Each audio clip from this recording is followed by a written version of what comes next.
Hi! Welcome back to my YouTube channel, guys. Once again, ito na naman po si Shali Cots.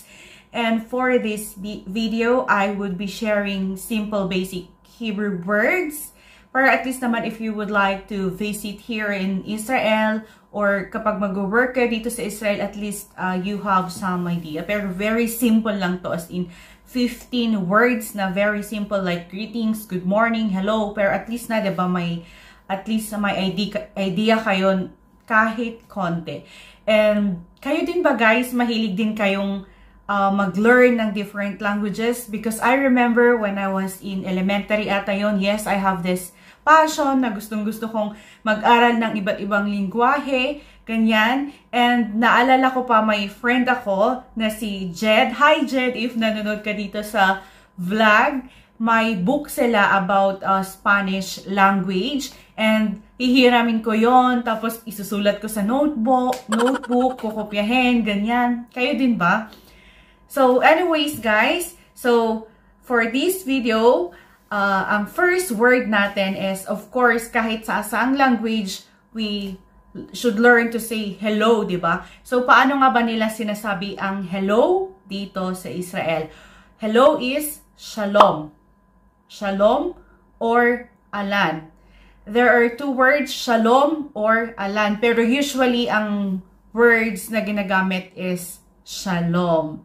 And for greetings, kasi dito po mahilig silang mag-greet. Pag morning, ganyan, they would really say good morning. Or pag may tumatawag at na taon na afternoon, they would always say hello, good afternoon. So, paano nga ba sabihin ang mga words na ito? Good morning is Boker Tov. Boker Tov. What about good afternoon? Pag gusto mo namang sabihin good afternoon, it's Chohoraim Tovim. Pag good evening naman, Erev Tov. At pag matutulog na, gusto mong sabihin good night, ang sasabihin mo, Laila Tov. Okay ba? And of course, minsan din sinasabing good day, have a good day, ganyan. Ang sasabihin mo naman, Yom Tov. Okay, so ayos ba? May natutunan mo kahit konti? And usually din dito, mahilig sila pag na-meet mo sila, kahit na, kunwari, nakita mo ngayon, tas makita mo bukas, talagang mahilig silang magsabi na, kumusta ka? Yun yung isang na-appreciate ko dito. Sasabihin nila, how are you? So, paano nga ba sabihin ang how are you sa Hebrew? There are different ways. Pag babae ang kausap mo, ang sasabihin mo, mashlomek. Mashlomek. Pero, pag lalaki naman ang kausap mo, ang sasabihin mo, mashlom ka. Mashlom ka. Pero, in general, pwede mo ding sabing manishma. Manishma, ganyan. So, manishma is for everyone, whether lalaki o babae. Okay? So, kapag kumakain naman, ang sasabihin mo pag, for example, good appetite or enjoy eating before kumain, ang sasabihin is bete avon. Bete avon. So, sa mga kumakain dyan, bete avon. And of course, ang isang word na we should always remember is itong thank you. Thank you. Paano ba sabihin ng thank you dito? Toda raba or toda? Toda raba or toda? And congratulations. Paano namang sabihin ang congratulations? Kasi dito, for example, pag may magba-birthday, ito yung ginagamit nila. Congratulations or may achievements, ganyan. Ang sasabihin mo is Mazal Tov.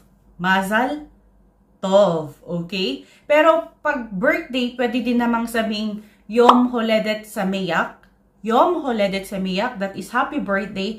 Pero pwede din namang Mazal Tov. Kasi tinanong ko si Lola and ganun daw. Mazal Tov ang sasabihin. In short, congratulations, ganyan. And of course, next, dito, pag Shabbat, usually mahilig po silang mag-gather as family to eat dinner. That is Friday, and they have wines. And sometimes, pag cheers, ganyan, ang sasabihin naman is lekaim. Lekaim. Pag cheers, lekaim.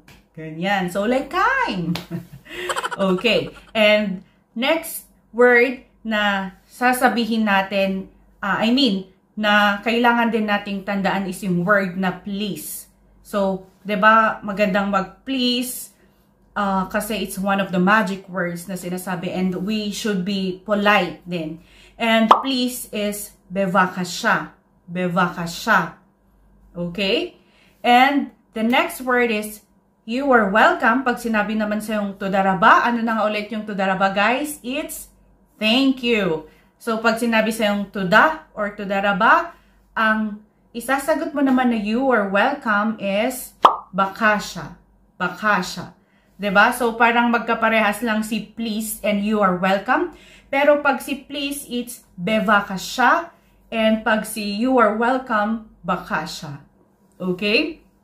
And, for example, you are partying with your friends or someone you know, pag see you soon naman, ang sasabihin ay lehetraot.